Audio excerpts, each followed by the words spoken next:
So I'm sitting thinking and crying, right? But I'm thinking about the eclipse and I'm thinking about what was going on in August of 2007 because I made a post earlier and a couple people have commented, which made me think deeper about the cycle. We have a partial lunar eclipse happening on August the 28th at 4 degrees, 5:54 arc minutes. So between 4 and 5 degrees of Pisces. The last time that we had this lunar eclipse at 5 degrees of Pisces was August 28th, 2007. And because Pisces is the last house of the astrological wheel, and it is a ending, right? And it's a full moon. It's an ending. It's highlighting something. It's highlighting our transformation, you know. And this is going to be different, a different area of life for everybody based on your rising sign. So for me, I'm a Leo rising. This is my eighth house of death and transformation. In December of 2026, in December of 2006, I lost my best friend, also known as my grandma.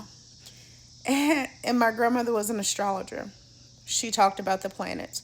But my grandmother was also a speaker. My grandmother was also highly intellectual. She had three children. She was married a bunch. Grandma was a high thing. But my grandmother was a person of quality, not quantity, right? And so in August of 2007, I was drowning myself out in alcohol. I was escaping the reality that my grandma had passed away. I was broken into pieces because I didn't know how to exist without her.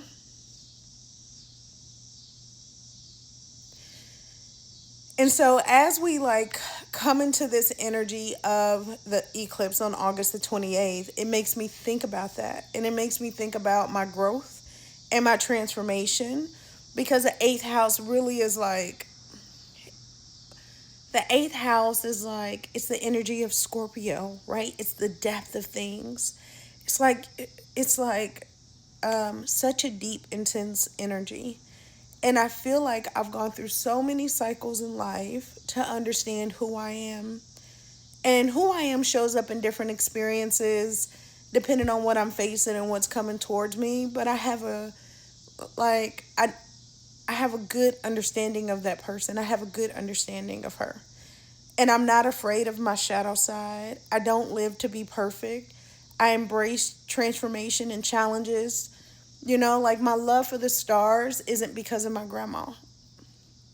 Granted, I had a birth chart when I was born. Y'all probably did not have a birth chart when you were born. I knew what time I was born before I could probably spell my name, right? So, but I lived, right? I didn't live my life like, oh, I'm going to grow up and do this. I want to be like her. No, the fuck, no. So the fact that I just am who I am and it represents the person that I love so much, it's fucking awesome, right? She would be so proud. I could be an alcoholic. I come from alcoholics and crackheads, right? I come from addictive personalities and addiction. I come from being a foster kid. I come from being homeless and nothing. I come from nothing. I could be so many different variations of who I chose to be today. I barely drink. I like a good drink sometimes, right? But I don't escape my reality. I don't run from my experiences. I don't none of that. I just don't. I and I'm and I don't know. It just has me thinking about it. So August 2007 was the last time that this lunar eclipse happened. It will not happen again in the sign of Pisces until 2046, I believe, 45, 46. So, who you are today, when I look back at that time, I wonder what is the next phase of life and what these next 18 and a half years are going to bring. because I'm so proud of the progress and the transformation.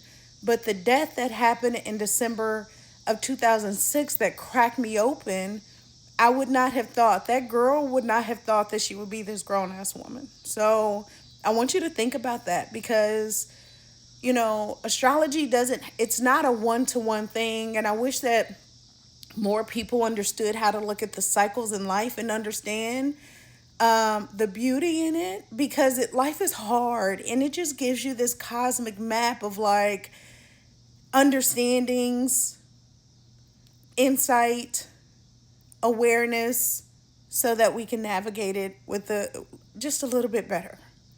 Okay, I love you.